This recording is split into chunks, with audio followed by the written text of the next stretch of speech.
the second half of our discussion with Sister Lilla on entitled "The Queen Without a King." And so, before the break, Sister Lilla was taking us through again, sketching the background about Lady Khadijah alayhi salam before she was even married, and speaking to us a lot more around qualities associated with being feminine and how Lady Khadijah managed to do this even while she was clearly and she sort of solidified and made a presence known within what was very much a man's world, sort of. And I say that in quotation marks, but It it was is. It like that. was. It was Yeah. like that within the business field. And yet she managed to retain Mm. qualities that she wanted to associated with being woman Mm. and being maternal. Yeah. And so please pick up on, Okay. yeah, pick up on that, please, Okay, Sister so Lila. now we're looking at her as a single woman, pre-marriage, and Khadija alayhi salam had it going on all levels, an attractive woman with wealth, someone who was intelligent and brilliant, who was kind and compassionate, a really high-quality woman. She's definitely not going to accept a proposal from someone who's narcissistic. You understand? She doesn't have that scarcity mindset. Yeah. And I found this Facebook post written by another sister, and I'll quote parts that resonate with this discussion, okay? I'm not going to quote everything, but just the parts that resonate with this discussion. She writes, most unmarried Muslim women aren't adopting "I don't need a man" culture. What we have learned and adopted is "I don't need a boy that needs to be raised" culture. We're looking for men that can lead Kawam. Many Muslim women are looking for strong men who can lead them, provide for them and their children, and who truly fear and love Allah. Men who can communicate, who won't call it quits when the going gets tough, men who believe in marital counseling, men who are teachable, men who move with rahmah instead of being mini dictators and abusers at home. The idea that women are giving up marriage to earn money is false. They haven't found a brother who is emotionally and financially intelligent to lead, who isn't obsessed with feminist shaming, obsessed with gender issues, who isn't fragile to differences of opinion, and at the very least offers 5 daily salah. Muslim women are just looking out for themselves in the meanwhile and pursuing their goals and independence. They have realized single life on deen is better than getting married to brothers who aren't what they are looking for. And I wrote here in brackets, I'm assuming she's referring to the basic qualities stemming from Quran and Sunnah. The Prophet Muhammad SWS says, do get married, but he also said that we must qualify the person in terms of deen and character.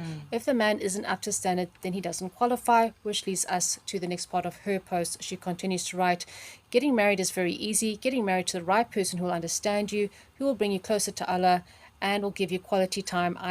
She said 80% of the time, and I just wrote, I translated it to quality time because I think 80% is, for me, is a lot. So somebody will Very give you, often. yeah. Let's go with it. So, and then I responded in brackets here, the definition of quality time differs from person to person, but the next part we can agree is non-negotiable. She continues, getting married to the right person who won't abuse you, harm you emotionally, spiritually, and drive you from your deen, and Allah subhanahu wa ta'ala himself is very difficult. There are very few men and women out there who are serious about their obligations and their fear of Allah with regards to their spouse. I've responded, true. We have a lot of Muslims in this world, but also a lot of foam in the sea, unfortunately. She writes, others are just using each other for halal sex, but their love, compassion, and sincere good intentions for each other are dead. And this part here is relevant to the specific discussion of a queen without a king, hence I'm sharing it. She says, of course, before we talk about finding the right spouse, it is also important to remember to learn and become the right spouse for someone else.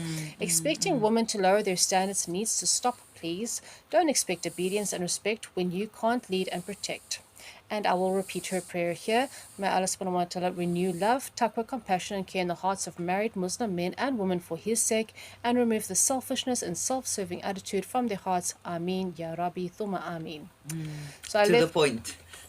I left out some of the financial references in her post, not because they aren't important or that woman and her family shouldn't consider them, but here in the direction of Khadija, we are more concerned with cultivating our independence while maintaining soft feminine energy, then looking for a man who's going to honor both and not exploit our wealth and our empathy like narcissists do. I know of a Muslim woman who owned a business and her husband used to physically assault her and take her money out of the till.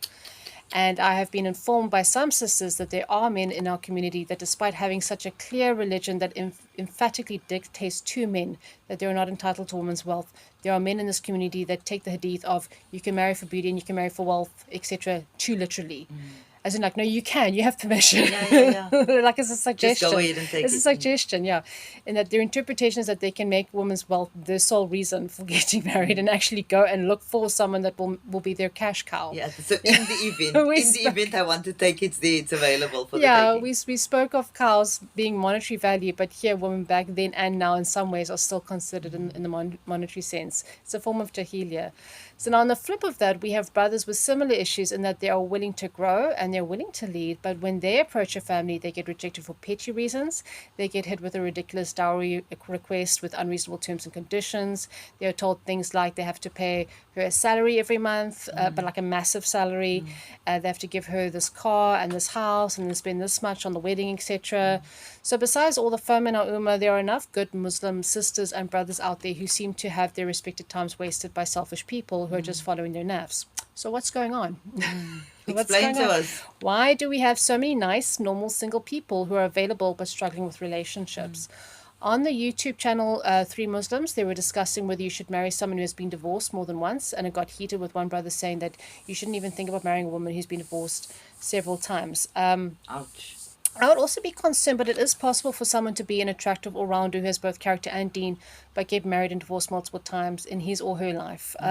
Is besides perhaps lacking the relationship skills, it's more than likely that they could have cellular trauma that hasn't been cleared. So he or she is attracted to what is familiar, and that is the dysfunction of their childhoods and ancestry, leading to imbalanced attachment styles oscillating between anxious and avoidant attachment.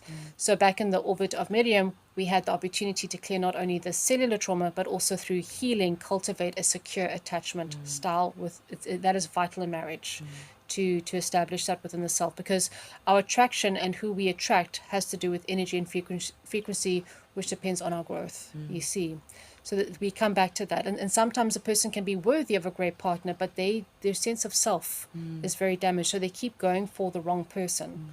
So it's not necessarily that the person's not good quality, but that definitely does have to be addressed though. Like if you do find somebody that's been divorced multiple times, if they tell you how they've stopped the cycle on an interpersonal level, then I think that person's worth considering.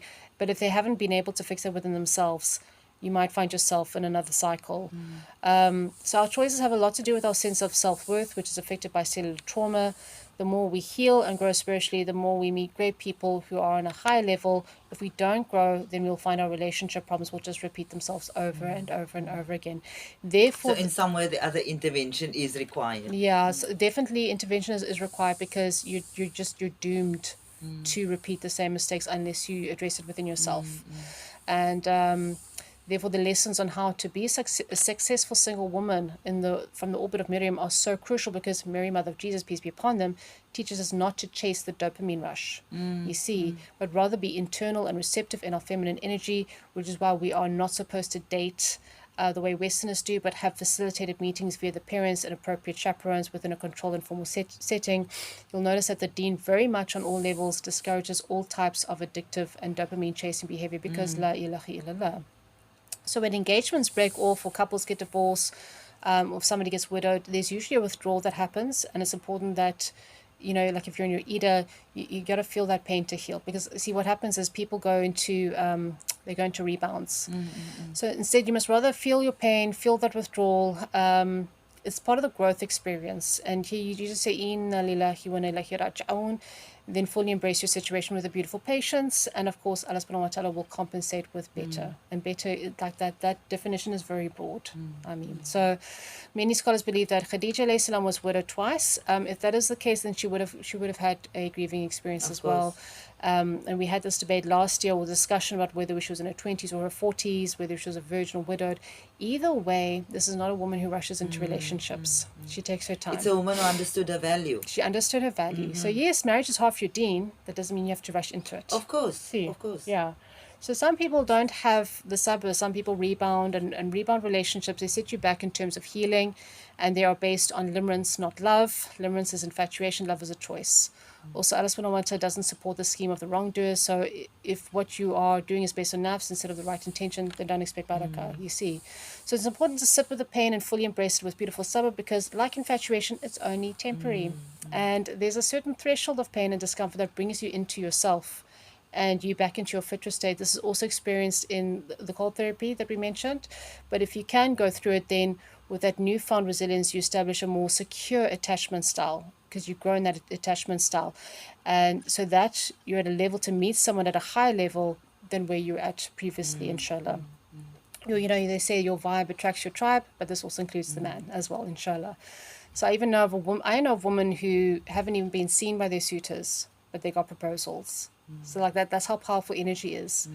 I mean, think of Maryam alayhi salam with her fruits out of season. This is a woman who definitely did not have a scarcity mindset. And then if we're grateful to Allah subhanahu wa ta'ala, Allah gives us more. And a woman who maintains her boundaries definitely doesn't have a scarcity mindset.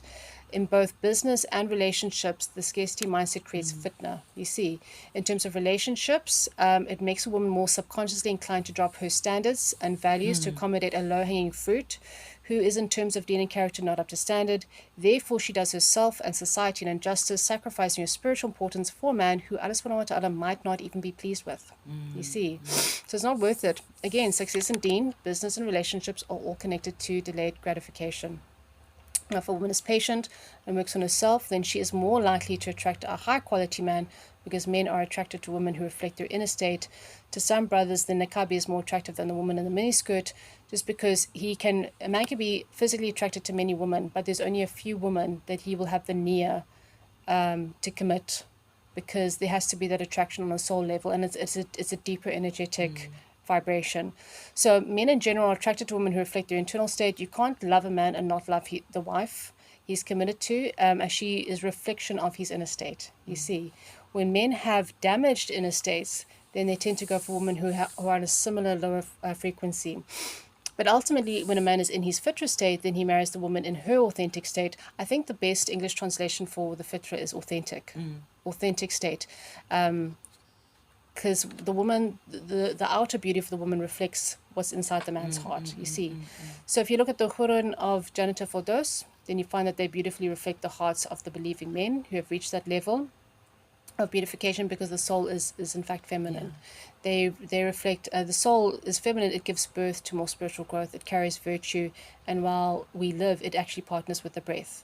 So we refer to the soul as a she. There are qualities regarding the Qur'an that are reflective or correspond with the details of faith, like full maturity but eternal freshness. And this is why we're not jealous of the Qur'an of Jannah, because they reflect the beauty of the men, of the believing man, and they reflect the beauty of his faith, you see, in its full growth. So similarly in this life, men are attracted to many women but will only commit to a few that reflect his inner state, you see. And clearly, sorry to interject there, clearly what Lady Khadijah has shown us that as women, women ought to think in the same way. It shouldn't just be a matter of as you said earlier on the first one that proposes. Not the next one, but the best one, Because recognize your value and understand that you yourself have a choice. Yeah, definitely. So we find this very, very much parallel throughout society. So although men might physically find women, women might expose themselves, that makes you more attractive to the next man, but it's not going to attract the best man, you see. Men can only emotionally attach if you're reflecting his inner state. Now, if he's a high quality man, then you cannot be too casual, too loose, or too indulgent, so to speak. So that's why we're talking about being Misrite. Instead of obsessing about chasing after Mr. Right, then you rather work on being Misrite and let your family, your friends, your colleagues, the imam, everybody else can do the chasing for you, because you need to work on yourself rather, inshallah. There are now, in terms of the practical application, there are online support courses for marital issues. One of them is Marriage Helper, and they generally recommend two things if you're having marital difficulty. I'm bringing this in early, like premarital suggestion. So this is something they suggest if somebody is having difficulty or being rejected. One is to do the PIES, P-I-E-S, and the other is the smart contact instead of the no contact rule. Okay. No contact rule is what a lot of relationship coaches suggest if you're being rejected or dumped. And there's three reasons. They say it's to get your ex back. That can work, but I would say it's more for healing, to give yourself the space to heal. And it's also just a mature decision, just to detach and let the person go, course. because you can't cling to that person because of this, la ilaha illallah, you can't be obsessed and attached to somebody. So, but they're suggesting that like smart contact, and I'm gonna go into the reasons why I'm bringing this up now. But first, let's talk about the pies. Last year, we spoke about the pies of hijab under the orbit of Miriam in 2021. It's an acronym for physical, intellectual, emotional, spiritual. Okay. So last year, what we did is we had one session where we talked about the physical aspects of hijab, and then the next week we spoke about the intellectual aspects, and then so now we're talking about the pies just overall, like dealing with the self. So instead of chasing after a man, rather deal with your own pies, your physical Okay. self, your intellectual self, your emotional Intellectual, self, emotional, your and spiritual self. Rather invest in yourself and commit to yourself, and then grow yourself as a woman, and then develop and cultivate your own quality on all levels, and then everybody else can do the chasing on your behalf, inshallah. So in terms of the physical aspect, to me, I would say, no, before I go into that, let me just talk about the smart contact. The smart contact is also an acronym. It means stop pushing, manage affairs, allow dialogue, respond firmly and calmly, and take it each day at a time. Okay. And this is also applicable to business and parenting. So smart contact is recommended by Marriage Helper because if you're divorced, for example, and you have kids, you can't ignore your co-parent. You understand? You are going to have to talk to that person. Of course. But they're saying like rather do smart contact. So you don't push that person. You deal with the logistics. You allow for if they want to talk to you about stuff, okay, fine, allow that. Respond firmly yet kindly, and take it each day at a time. And you're going to find out later why this is so important, why this cultivating this approach, because it also has a lot to do with character. Because what type of character are you that you're going to respond to a person this way? What is the opposite of that? Imagine, if a man wants to leave you and you grab him by the ankles and you're holding on to him for dear life, and you're not managing anything, and you kind of block him, you stonewall him, you don't respond kindly or firmly, and you're very impatient, you have no sabr. See, that all has to do with character. You understand? And it can be acted out in a very literal way, but also very figuratively. Yeah. I'm bringing this up now because we will see with Khadijah AS, because no man left her as far as we can, well, why would they? She wasn't divorced. The Prophet Muhammad SWS used to go to the cave. So we find in those situations, she actually applied some smart contact there. She actually applied some of that because she's got her own life and she's got herself and she's got a secure attachment style.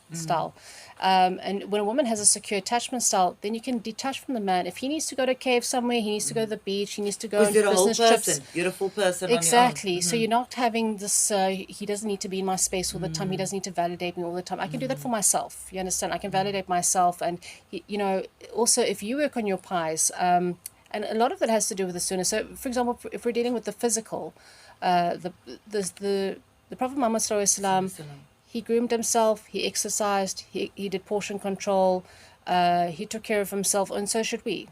Some of us don't take care of ourselves physically. Of course. You understand? We don't realize we're accountable. So that is also a sunnah.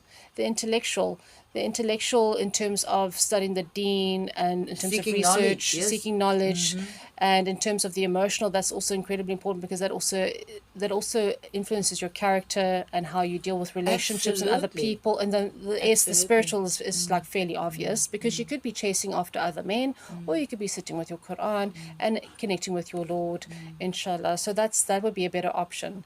You understand? So I find like if you look at the hadith of what you can consider, you could actually correspond a lot of those qualities with the pies as well in terms of dealing with the self while you are It's building just that yourself more up often while than you are. not, the first three would be underplayed, and the spiritual side would be highlighted and foregrounded. And the character relates to the intellectual and emotional side as well. And so, for example, if you're looking at looks, you could look for looks, or you can also cultivate your own looks in a halal healthy way. In terms of money, there's the mental and the emotional. The emotional in terms of the relationships and communication, the mental in terms of the study, but spiritual if it's the nears for charity. In terms of the heritage, there's not much you can do about that, but you can clear the cellular memory that can negatively impact your relationships and your choices as well, because we all have to heal on a deeper cellular level. And then in terms of like the deen and the character is pretty straightforward. That's dealing with the spiritual, but that can also fill us up intellectually and emotionally, because studying the Quran can definitely be very mentally stimulating subject. And I find also, see, the things with the pies, if we women work on ourselves, okay, while we let everybody else do the chasing for us, when we do get married, there's less pressure on the man.